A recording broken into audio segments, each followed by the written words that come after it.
सरस्वती मैया की।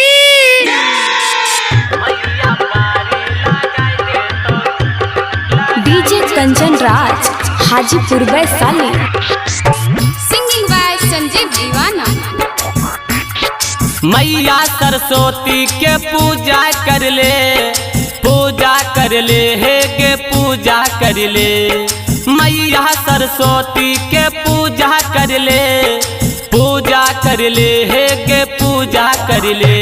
नगे मैया पारी लगाई दे तो हे गे मैट्रिक पास कराई दे तो।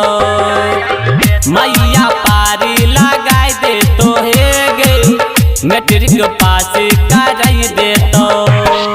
मैया सरस्वती के पूजा कर ले हे गे पूजा कर ले। मैया सरस्वती के पूजा कर ले हे गे पूजा कर ले। मैया पारी लगाई दे तो हे गे मैट्रिक पास कराई दे तो। मैया पारी लगाई दे तो सुन नगे मैट्रिक पास कराई दे तो।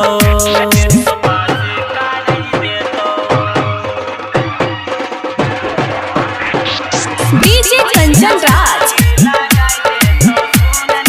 हाजीपुर वैशाली।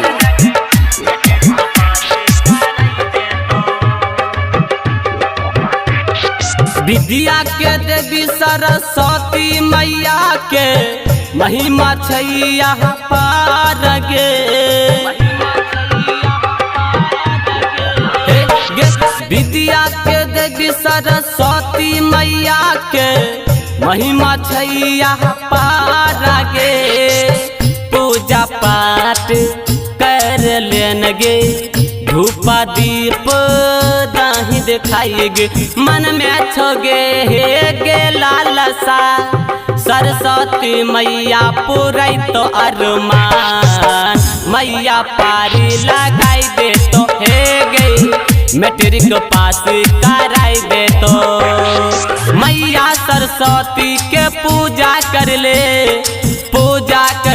हे गे पूजा कर ले। मैया पारी लगाई दे तो हे गे मैट्रिक पास कराई दे तो। मैया पारी लगाई दे तो सुन नगे मैट्रिक पास कराई दे तो।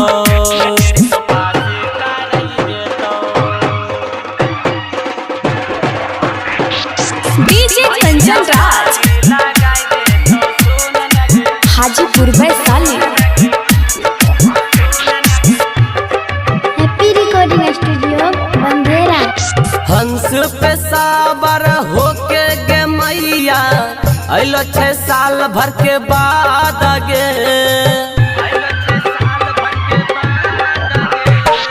हंस पे साबर होके गे मैया अलो 6 साल भर के बाद गे।